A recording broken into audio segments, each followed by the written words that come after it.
Let's begin by dissolving an illusion we have been taught from birth, that we are victims of an external, random, and uncontrollable world. The truth, once perceived, is as shocking as it is liberating. The reality you experience at this very moment is not something that happens to you, but something that flows from you. It is the perfect mirror, reflecting with infallible precision the state of consciousness you secretly cherish and accept as true. This is not a philosophical concept to be debated, but an operational law of the universe. Understanding this is the first and last step. Everything else is just details. The title of our meeting is Neville Goddard, the Observer. Effect, the simple protocol to transform your experience, and the promise will be fulfilled immediately. The protocol is not a series of complex steps, but a single, fundamental shift in perception. The shift from the reactive man, who lives at the mercy of facts, to the conscious man, the observer who chooses his state and watches the world conform to it. Why should you care about this? Because, deep in your soul, you know there is more to life than simply reacting. You feel the exhaustion of fighting against circumstances, of trying to force doors open, of living in an endless cycle of hope and disappointment. Have you ever wondered why certain patterns repeat in your life, no matter how much you try to change them externally? The answer is that you have never changed the cause. The cause is internal. The cause is the state from which you operate. A state is not a fleeting thought or a superficial wish. It is an inner conviction, a consolidated mental attitude, a feeling of naturalness.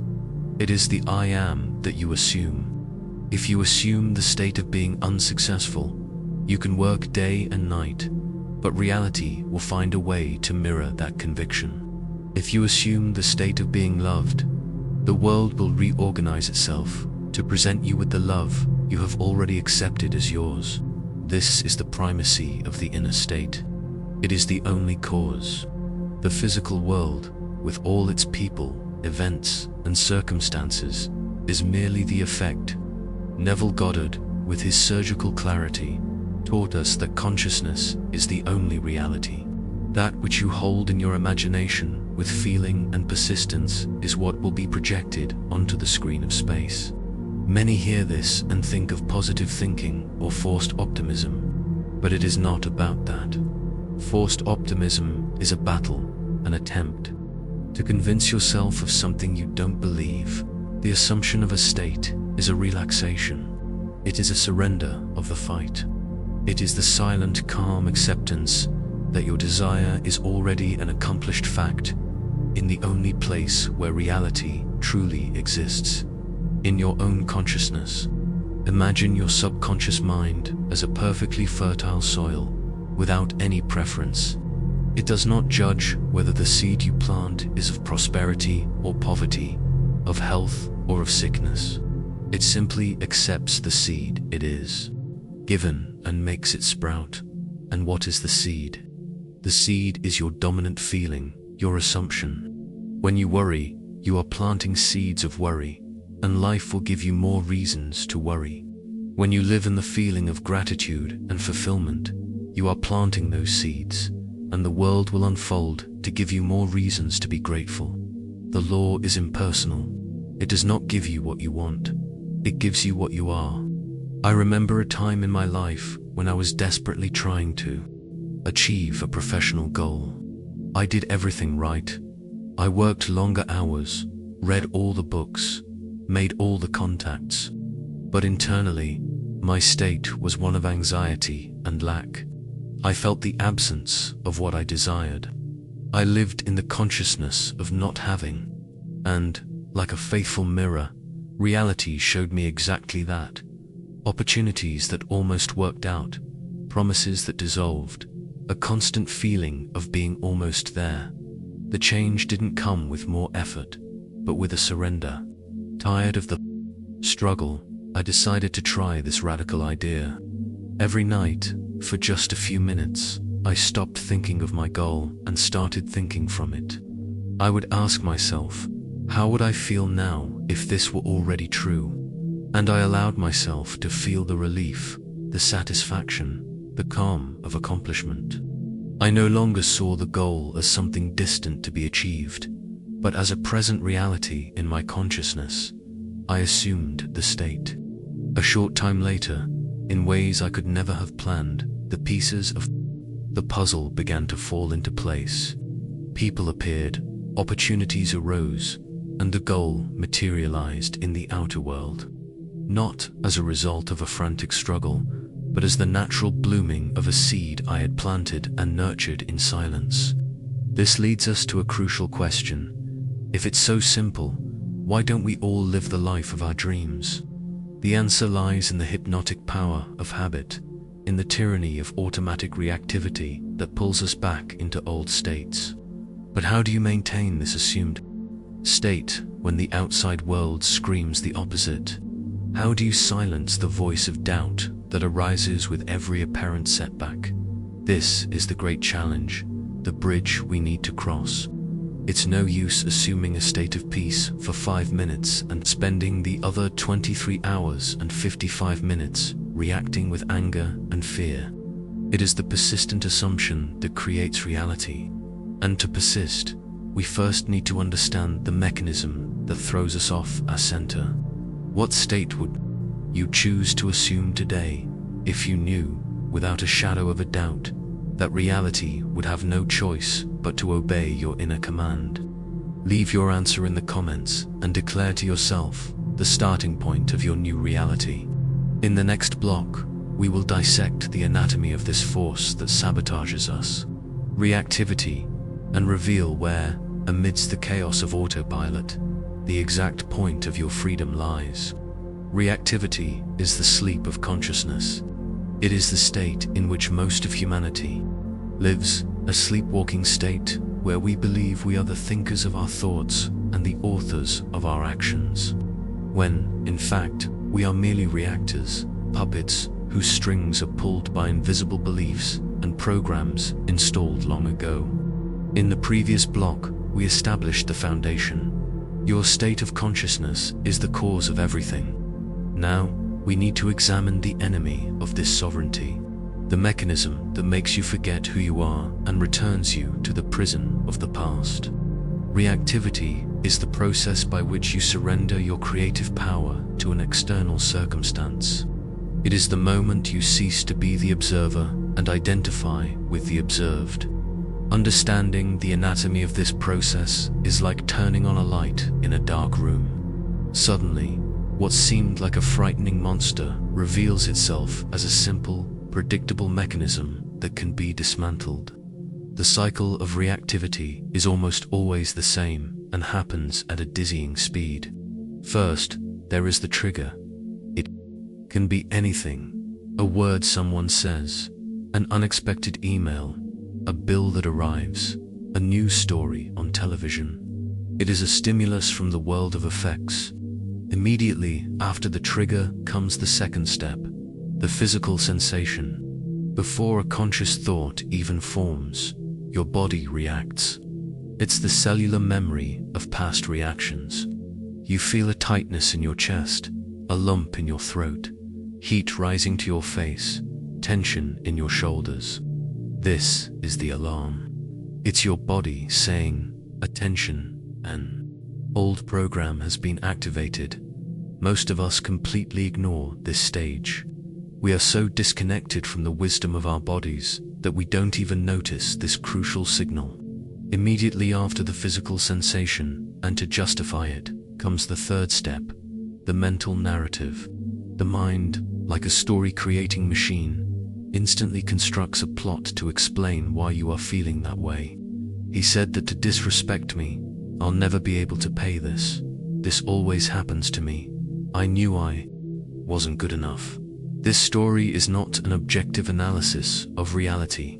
It is a repetition of an old script, played countless times. It is the voice of the program of the old state, trying to reassert its dominance. And here lies the most critical point of the entire process, the fourth step, identification. It is the moment you say yes to the narrative. You don't just have an angry thought. You become the anger. You don't just feel a wave of anxiety. You become the anxious person. You merge with the program the instant this identification occurs. You have abdicated your throne as the observer. You have forgotten that you are the operant power and have become a victim of your own past creation. The fifth and final step is the automatic action.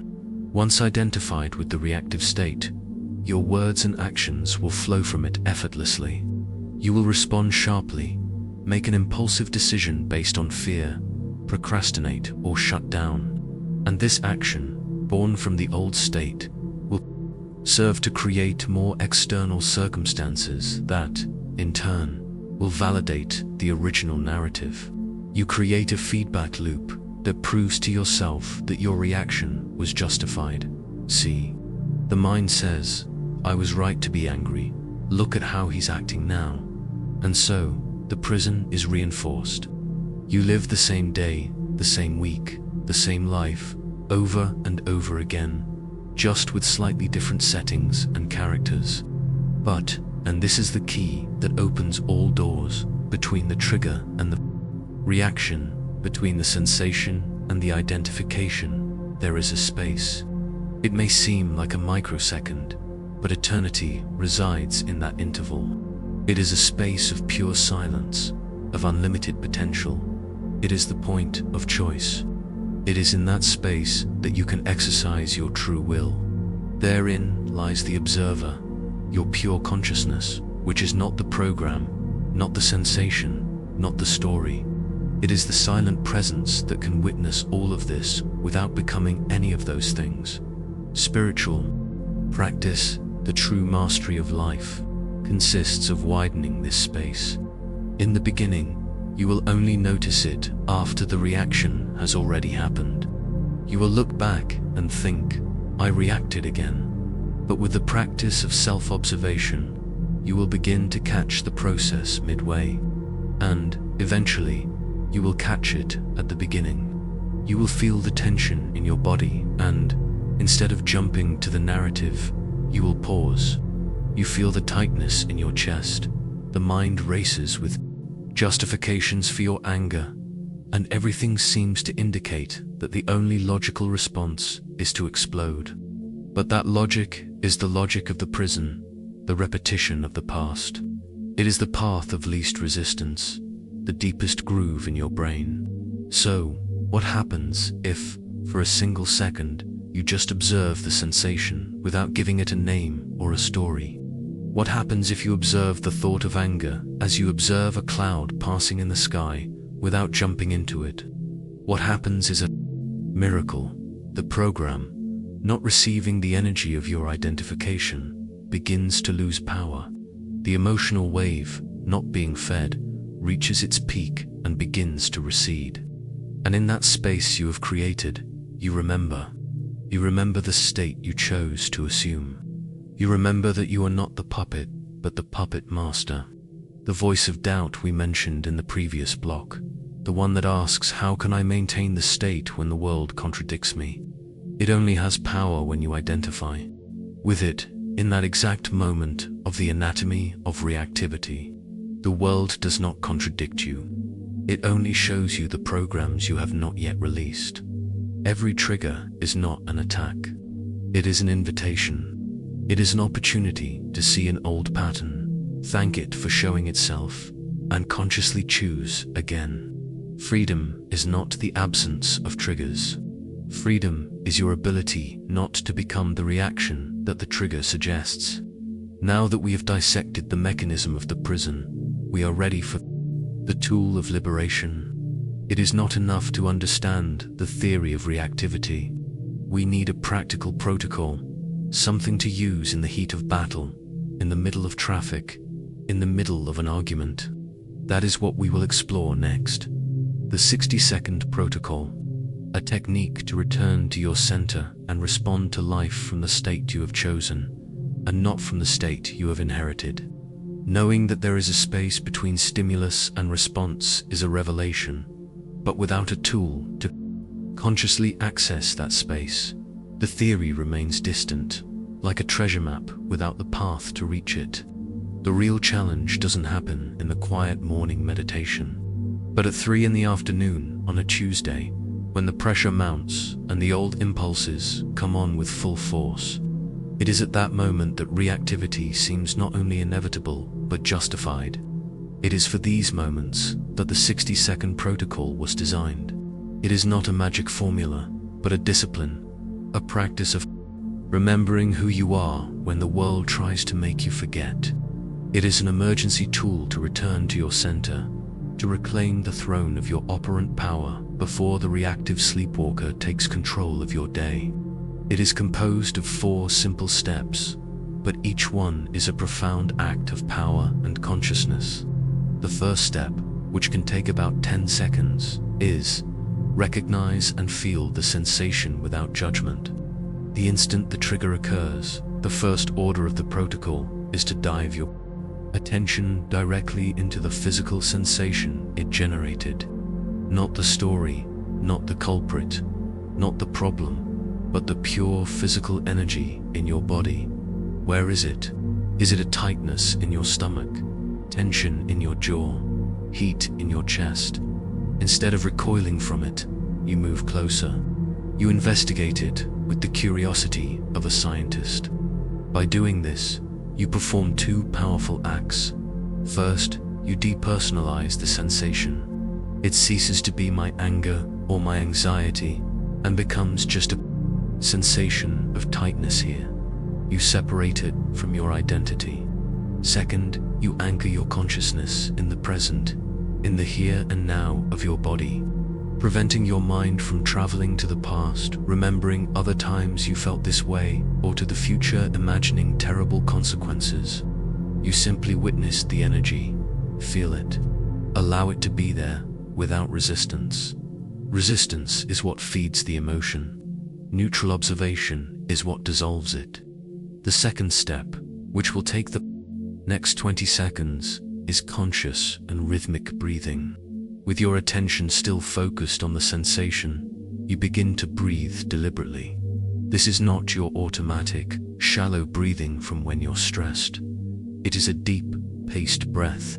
Inhale slowly to a count of 4, hold the air in your lungs for a count of 4, and exhale slowly to a count of 4. Repeat this a few times. The importance of this step cannot be overstated. Physiologically, this rhythmic breathing sends a direct signal to your nervous system, telling it to switch from fight or flight mode, sympathetic, to rest and digest mode, parasympathetic. You are literally using your body to calm your mind. It is a physical command that tells your subconscious, there is no emergency. I am in control. The situation is safe. While the old program screams for an immediate reaction, your breath calmly and authoritatively declares that there is no rush. You are creating time. You are widening that precious space between stimulus and response. The third step, which occupies the next 20 seconds, is the heart of the protocol, the bridge question. Now that you have created a small distance from the immediate reaction, you ask yourself the most important question you can ask in any situation. From which state do I want to respond to this? Observe the beauty and power of this question. It doesn't ask, what should I do? Asking what to do still keeps you at the level of the problem. At the level of affects, the bridge question instantly elevates you to the level of the cause, to the level of being. It forces you to remember your true identity, the state you have decided to embody.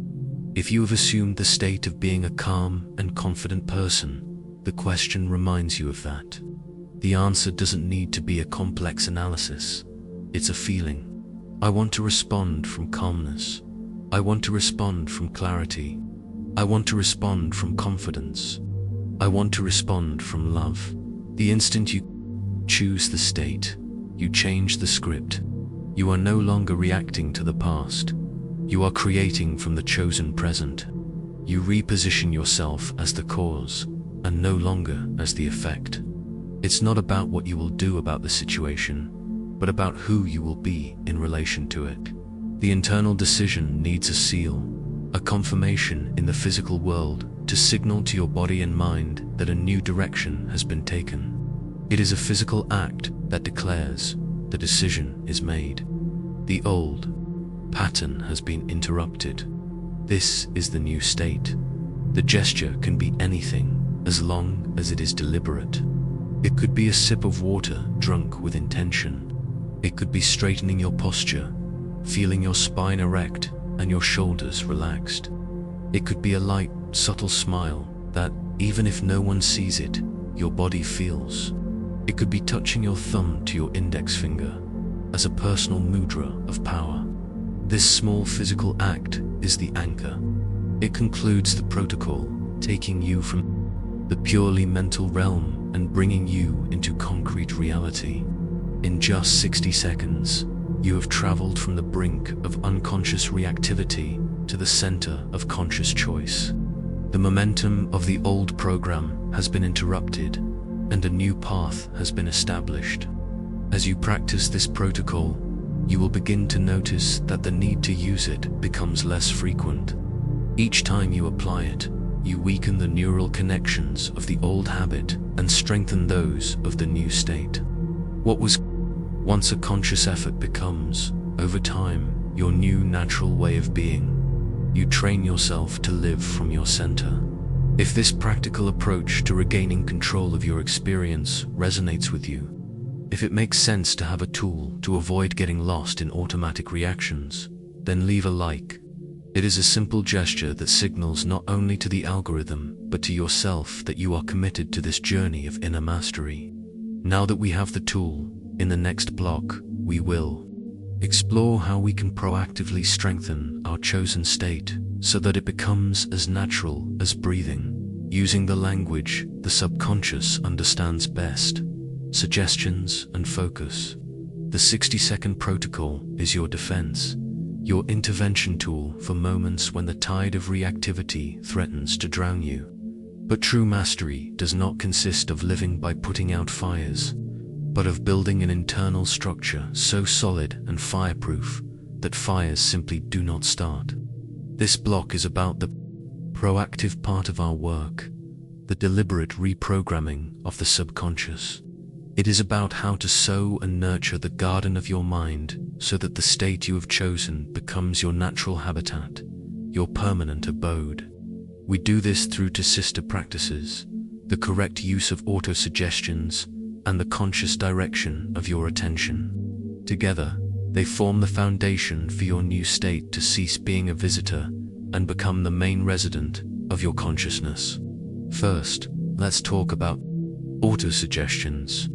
Most people misunderstand this practice, treating it as the mechanical repetition of phrases they don't believe in, hoping that brute force will convince the mind. This rarely works, as it creates an internal conflict. The subconscious does not respond to logical speeches or desperate pleas. It responds to feeling and naturalness. Effective autosuggestion is not an attempt to create something new, but to remind your deeper self of what you have already decided is true. The key is simplicity and emotional resonance. A powerful suggestion should follow 3 golden rules. First, it must be stated in the present tense, instead of "I will be confident," which pushes your power into a future that never arrives. The phrase should be, "I am confident." "I am" is the most potent creative statement there is. It is a direct command to your consciousness. The second rule is that the suggestion must be positive in its formulation. The subconscious does not process negatives well. If you say, "I will not worry about money," the predominant mental image is worry about money. You are inadvertently focusing on what you want to avoid. Instead, the suggestion should be, "I manage my money with wisdom and peace." The image is clear, direct, and constructive. You are giving your subconscious a clear target to aim for, a precise instruction of the state to be embodied. And the third rule, perhaps the most important, is that the phrase must sound plausible and natural to you. If "I am immensely wealthy" generates a feeling of ridicule and disbelief in you, Start with something your mind can more easily accept, such as "I am always financially secure," or "prosperity flows to me in expected and unexpected ways." The goal is not to shock your mind, but to gently seduce it into a new perception. Repeat these suggestions, not like a parrot, but feel them. Say them in a relaxed, drowsy state, before falling asleep or upon waking, when the veil between the conscious and subconscious mind is thinnest. Feel the relief, peace, or confidence that the phrase implies. It is the feeling that impregnates the subconscious mind and instructs it to create. The second practice is the conscious direction of attention, which we can call projecting without deluding. Your attention is the most valuable currency in the universe. Whatever you focus your attention on grows. Whatever you withdraw your attention from withers. The reality you experience is, to a large extent, an addition made by your attention. On any given day, you can focus your attention on problems, lacks, and injustices, and your experience will be of a hostile and difficult world. Or, on that same day, you can direct your attention to small victories. 2 reasons to be grateful. To evidence that your desired state is already beginning to manifest, and your experience will be radically different. Projecting without deluding means you do not deny the existence of the facts of Caesar's world, the world of effects. You do not pretend the bill didn't arrive.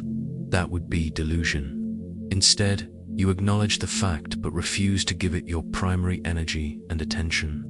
You pay the bill, but in your imagination, in your focused attention, you dwell in the state of abundance. You choose to feel financial security, even if external facts seem momentarily to contradict it. It's like being a film director. There are countless scenes that could be filmed, but you choose which scene to put in. Focus. Your imagination is your editing room. Use it to rehearse conversations as you would like them to be, to feel the emotion of a goal already achieved, to see the world through the eyes of the person you have decided to be. This conscious practice of focusing on the desired rather than the undesired gradually rewires your brain. You begin to notice more opportunities, more synchronicities, more evidence that supports your new state, not because the world has magically changed, but because your perception has been tuned to pick up a different frequency. You become a filter that only allows through what is in harmony with your assumption. Autosuggestions install the software, and the focus of your attention is what runs it continuously. Together, these practices create an internal environment where your chosen state can flourish. But even with a well-tended internal garden, sometimes the weeds of the external world try to invade. It is crucial, therefore, to learn how to manage our environment and neutralize the triggers that can pull us out of our state. This will be our next topic: how to protect your practice and not sabotage yourself without realizing it. We have reached a crucial point in our journey. You have understood the primacy of the inner state, dissected the mechanism of reactivity, learned a protocol to interrupt it, and begun to reprogram your mind with suggestions and focus. You are building an inner fortress. However, even the strongest of fortresses can be compromised if its gates are left open to sabotaging influences. This block is about managing your environment, both external and internal. It is not about controlling the world, which is impossible and exhausting, but about becoming a conscious curator of the influences to which you expose yourself. Every notification on your phone, every conversation you have, every piece of information you consume is a potential seed. The question is, are you allowing seeds of chaos and reactivity to be planted in your garden, or are you cultivating an environment that nurtures and protects your chosen state? Let's start with the external environment. We live in an age of stimulus overload. Your phone vibrates, the news screams tragedies, social media presents a parade of comparisons and outrage. Each of these stimuli is an invitation to react, to leave your center and enter a state of anxiety, anger, or inadequacy. You may be cultivating a state of peace, but if you spend hours consuming fear-generating content, you are fighting a losing battle. Neutralizing these external triggers begins with simplification and intention. Observe your physical environment. A chaotic desk invites a chaotic mind. A clean and organized environment invites clarity. Small changes, like tidying your desk at the end of the day, create a space that reflects and supports the state of order you wish to cultivate. The same applies to your digital environment. Conduct an audit. Which apps and notifications are constantly stealing your attention and throwing you into cycles of reactivity? Perhaps it's time to disable most notifications. You do not need to respond to everything instantly. This sense of urgency is a product of anxiety programs. Create blocks of time to check emails and messages, instead of being a slave to the alert. Analyze who you follow on social media. Do the accounts you follow inspire and uplift you, or do they leave you feeling drained and resentful? Be ruthless in your curation. Unfollowing is not an act of aggression. It is an act of self-protection and loyalty to your state. You are declaring that your state of consciousness is more important than staying informed about someone else's drama. Your attention is sacred. Stop giving it away to sources that drain it. Now, let's move on to the more subtle and dangerous triggers, the internal ones. These are the habits of thought and self-talk that sabotage your progress from within. The main internal trigger is self-criticism and perfectionism. You assume a state of confidence, but at the first small mistake, an inner voice arises. See, I knew you couldn't do it. You're a fraud. This thought is as powerful a trigger as any external insult. If you identify with it, you are immediately thrown back into the old state of inadequacy. Perfectionism is the belief that you can only inhabit the state of success when everything is perfect, but that is a trap. Life in Caesar's world is imperfect. The practice is to maintain the state despite the imperfections. A friend of mine, for example, was trying to assume a state of discipline to write a book. He felt great when he wrote 2,000 words in a day, but on the day he managed to write only 200, the voice of self-criticism called him lazy and a failure. This internal trigger would paralyze him for days. So, he learned to apply the protocol to this voice. When the thought "you failed today" appeared, he acknowledged it, breathed, and asked himself, from which state do I want to respond to this? He chose the state of a consistent and compassionate writer. His anchoring gesture was to simply close the document and be grateful for the 200 words written.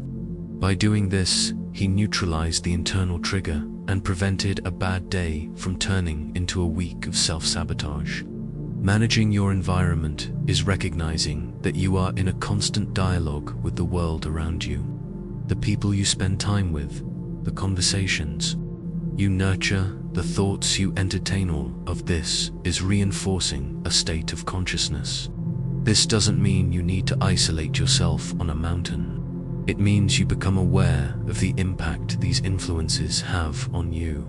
You learn to participate in conversations without absorbing the negativity. You learn to listen to the news without identifying with the fear. You become an observer, even in the midst of a crowd. What trigger, internal or external, do you commit to observing and neutralizing this week? Leave your answer in the comments as an act of commitment to protecting your state. Now that we have shielded our practice, it is time to put it to the test, to transform all this theory into verifiable personal experience. In the next block, we will outline a practical 7-day experiment that will allow you to measure the invisible and prove to yourself, once and for all, the power of the observer effect. Theory, no matter how profound and inspiring, remains a map. Experience is the territory. The time has come to stop just looking at the map and start walking the territory. This block is a call to action, a structured challenge for you to become the scientist of your own consciousness. I present to you the 7-day experiment, measuring the invisible. The goal of this experiment is not to manifest $1 million or find the love of your life in a week. The goal is much more fundamental and powerful. It is to prove to your own logical and skeptical mind that the change in your internal state as an observer causes a measurable change in your external experience.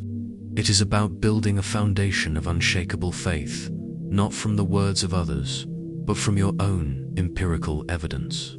The structure of the experiment is deliberately simple to ensure focus and clarity. The first step is to choose a single context. Do not try to apply this to all areas of your life at once. The mind gets scattered with too many targets. Choose a specific area that currently causes you friction or reactivity. It could be your job, especially the first few hours of the day. It could be your interaction with a specific family member. It could be your relationship with finances, such as the act of checking your bank balance or paying bills. It could be your exercise routine. The secret is to limit the field of observation. For 7 days, this will be your laboratory. The second step is to define the state you wish to assume within that context. Be specific. If the context is work, perhaps the state is focus, clarity, and productive calm. If it's a family relationship, perhaps it's loving, patience, and detachment. If it's finances, it could be security and sufficiency. Write this state down. This is your hypothesis. You are postulating that by maintaining this state, the experience within your laboratory will change. The third and most important step is the daily log. You will need a notebook or a simple document with 3 columns. The first column is perceived trigger.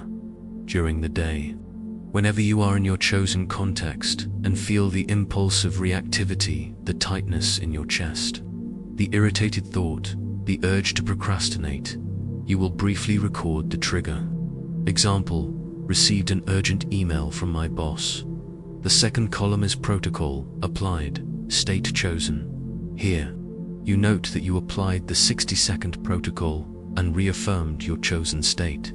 Example, breathed, chose to respond from productive calm. The third column is observed result. At the end of the day, or after the event, you describe what happened. The result doesn't have to be a miracle. In the beginning, it will be mainly internal. Example, instead of feeling panic, I felt a clarity about what to do. I answered the email concisely and resolved the issue in 10 minutes. What we call measuring the invisible is exactly this process. You are documenting the correlation between your choice of state and your subsequent experience. On the first and second day, you may feel awkward, as if you are acting. You may forget to apply the protocol a few times. This is normal, just record it. Around the third or fourth day, something starts to change. You will notice that you catch the triggers more quickly.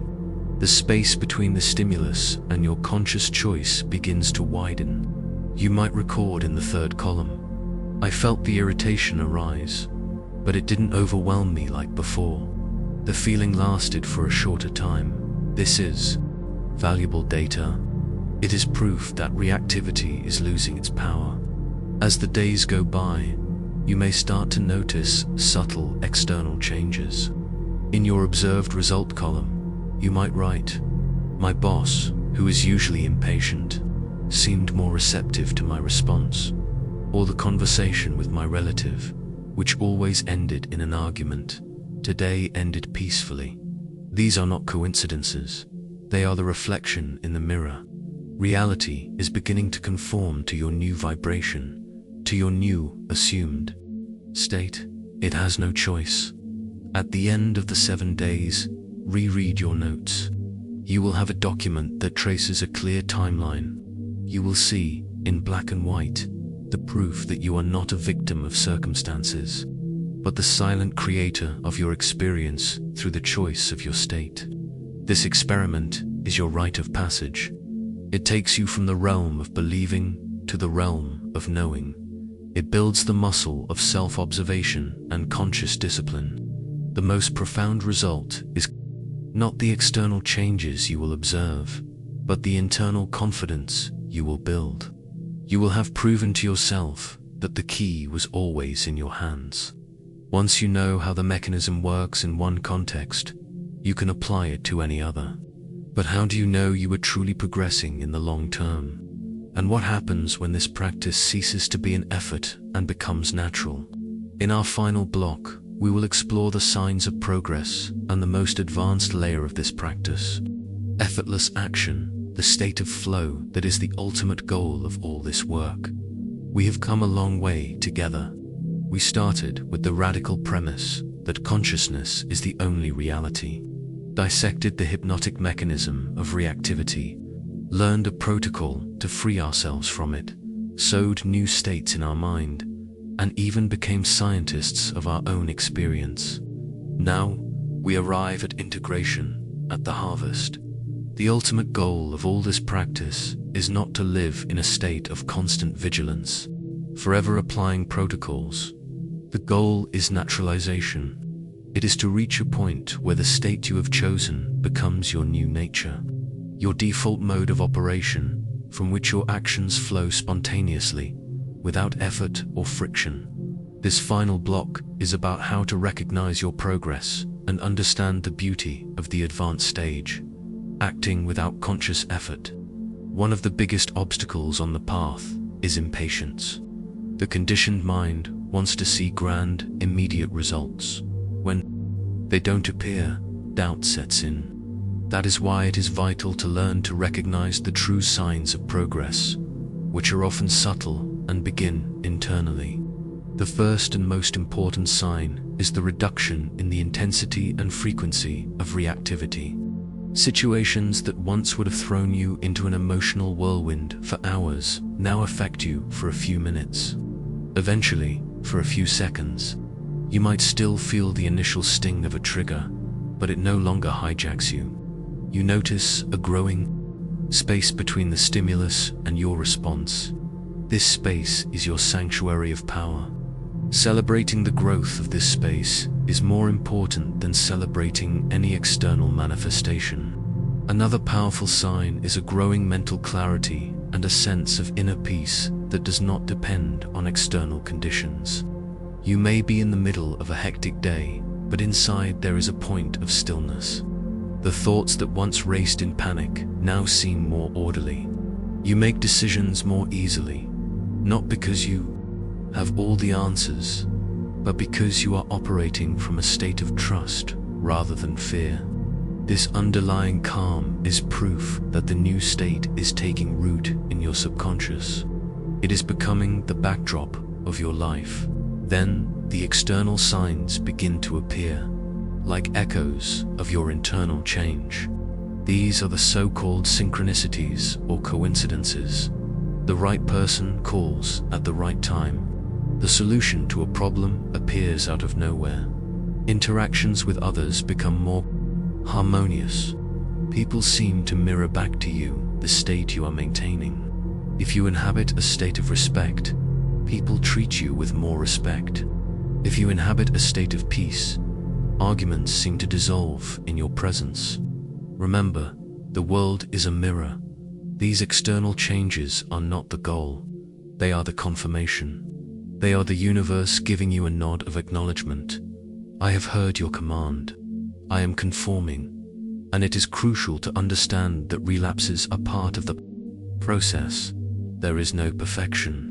The measure of your progress is not the absence of falls, but how quickly you get back up, how quickly you return to your chosen state without self-judgment. As you persist, the practice evolves to an advanced layer, acting without conscious effort. At this stage, you no longer need to think about applying the protocol. Your new state has become so natural, so embodied, that your actions, words, and decisions simply flow from it.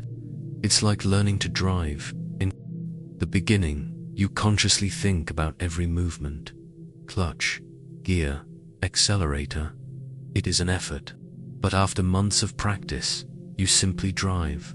The actions have become second nature. Acting without friction is this. You don't try to be patient. You are patient, and your actions reflect it. You don't try to be confident. You are confident, and your decisions reflect it. This is not a state of passivity.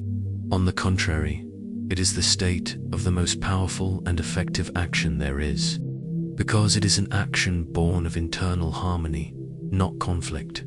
The right ideas come at the right time. The no is said calmly and firmly when necessary.